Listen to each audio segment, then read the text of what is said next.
Hi, I'm Don from DonDronesOn. Transport Canada recently published a set of 3 proposed changes to the drone rules in Canada, and the comment period is now open. Let's dig in.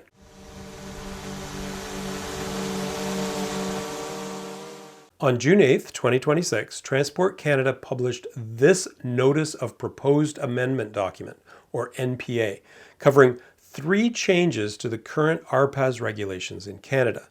You have 3 months to understand these changes and get your comments in. I would encourage everyone to send at least a short email to Transport Canada with your views on any of these changes. There's an email address in the description below, and feel free to copy me on your feedback. Here's my email address. If you don't have time to read the 39-page document, this video will give you a pretty good idea of what's changing with the pros and cons of each item.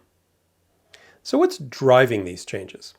Well, there's basically 3 issues they're trying to address. The first one is the long-term objective of safely integrating RPAs into Canadian airspace. Up until now, this has been done mainly by separating drones from manned aircraft. Just keep them apart. But as drones proliferate and services such as drone delivery or drone inspections beyond visual line of sight come online, simple segregation isn't going to cut it. Traffic management is on the horizon. I have a video about that, by the way. Electronically identifying drones will become a real requirement, and enforcement needs to be more effective. So yeah, the dreaded remote ID is coming to Canada, very similar to remote ID in the US. I'll get into the details in a second, but just be aware that TC thinks most of us are actually in favor of remote ID. The second issue TC is facing is grumbling from recreational pilots. For RC aircraft enthusiasts, many of the RPAS regulations are onerous and make no sense. The burden of registering dozens of model aircraft is one example. And for both RC aircraft folks and drone pilots, there are legitimate cases for flying outside of the current regulations. The DPAC exemption application for FPV pilots flying without spotters is a great example. TC's solution? Community-based organizations. Yeah, stick us in empty fields and we'll be happy, right? Maybe not.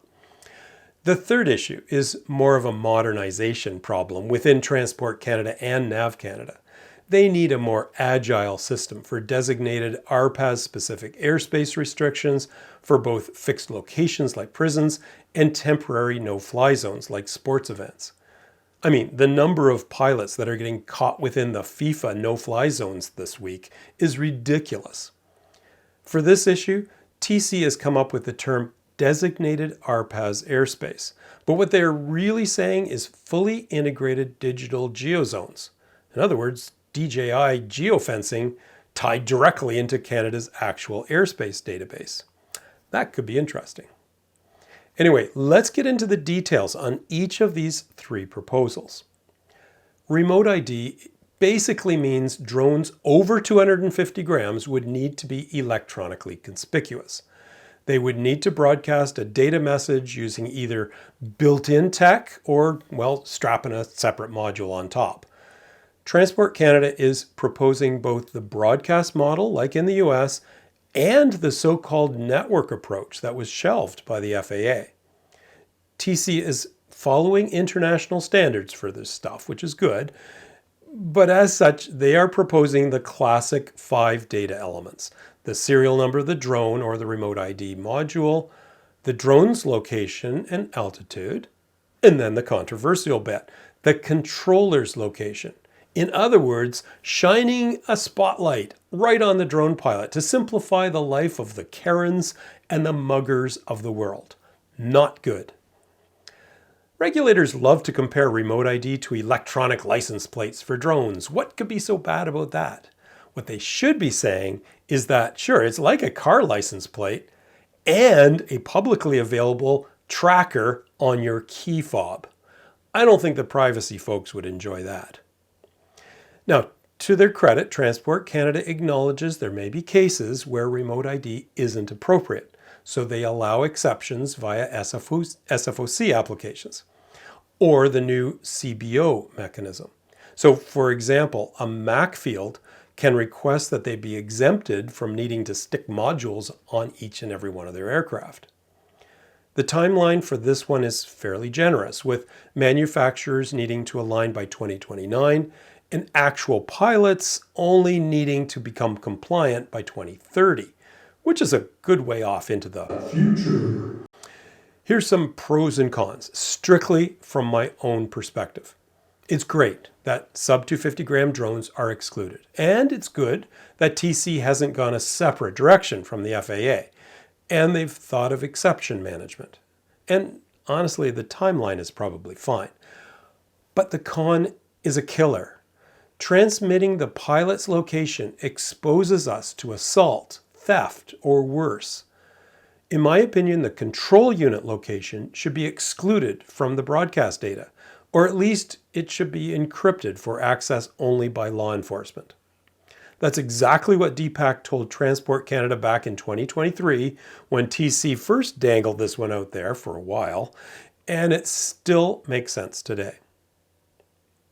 Moving on, community-based organizations. Again, this appears to be a cut and paste from the FAA in the US, but maybe with more bureaucracy added on. It also appears to be a white label version of the original MAC setup, where RC aircraft clubs could establish their own safety rules and be exempt from Transport Canada's RPAS regulations. Now, I can't speak for MAC, but it sounds pretty good for them.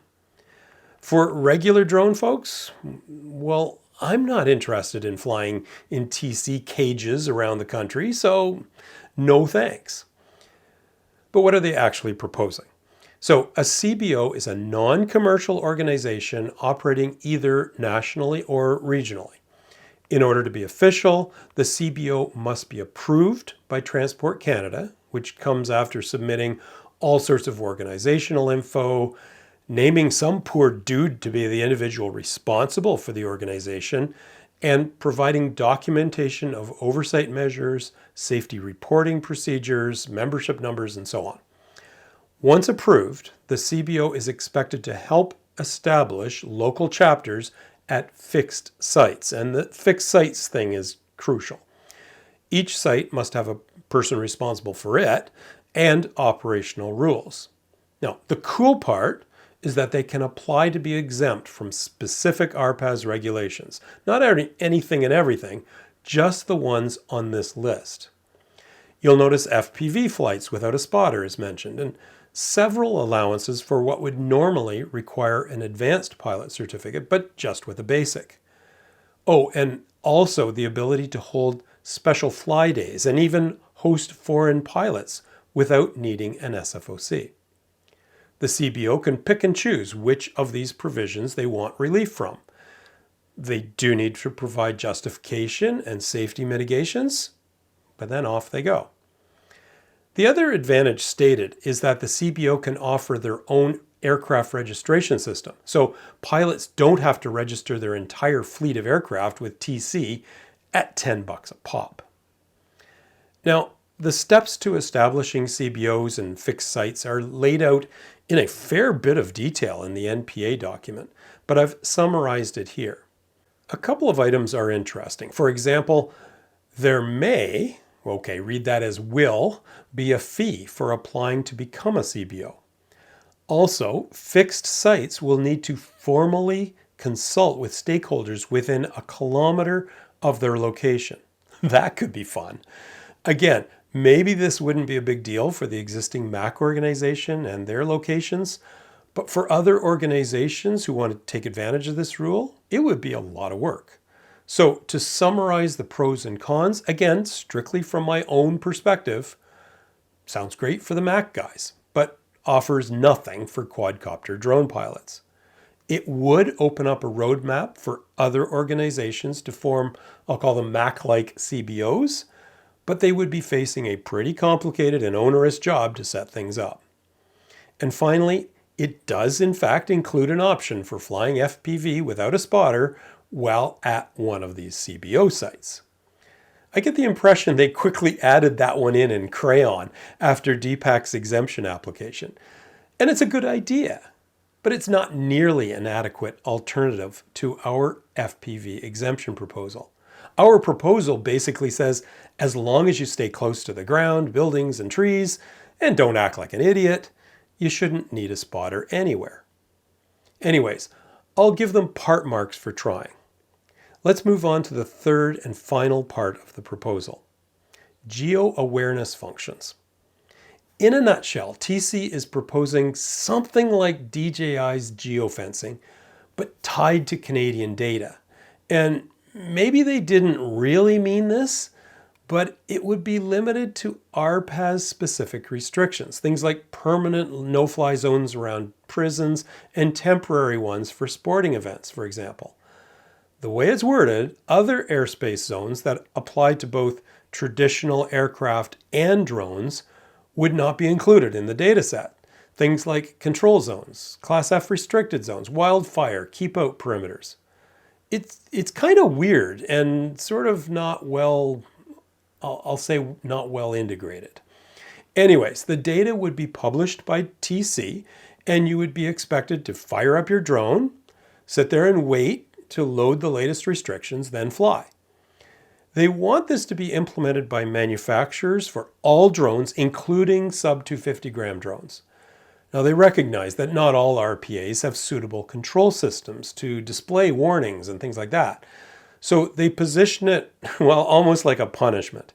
If your controller can monitor for and display flight restrictions, well, it must do so. And they also recognize that this kind of setup would require internet access. So they place the burden on the drone pilot to either, well, use their fancy new drone system or figure out airspace restrictions some other way. Pros and cons. Well, the pro is that this kind of digital solution is long overdue. But the way it's written today, it doesn't go far enough. It's positioned as an adder to other airspace restrictions such as aerodromes, control zones, and so on. Maybe it's just the way it's written, but it basically means you need the drone system and a system like NAV Drone or Drone Pilot Canada, always. Another pro is that it would be built into the controller, so it could be a one-stop shop, at least eventually. But on the other hand, your drone doesn't get constant internet updates when it's turned off. So you get it out of the bag and you have to wait for that connection and update process while you're trying to get off the ground.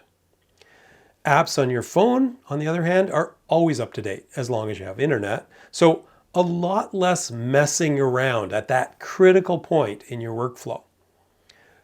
Finally, this Canada-specific stuff, well, it's unlikely to be adopted by what I'll call the minor players, basically anyone but DJI. So there may still be drones around for people who don't want to be geofenced. That's the good news. Like the guy in BC who lives on the very edge of some airport zone, or the school field in Canada that just happens to be covered by a Class F restricted zone for a gunnery range miles away. But sadly, this same pro is also a con. Since some drone manufacturers won't bother to upgrade their drones, in the end, the problem TC is trying to solve just isn't really fully addressed. Okay, that brings us to timeline. I picked these dates out of the NPA document. June 8th is the starting point. So right now, we're in a 3-month commenting period that closes on September the 9th. Please, please, please read over the document. There's a link in the description below, and provide email feedback to Transport Canada so they understand where we all stand on these issues.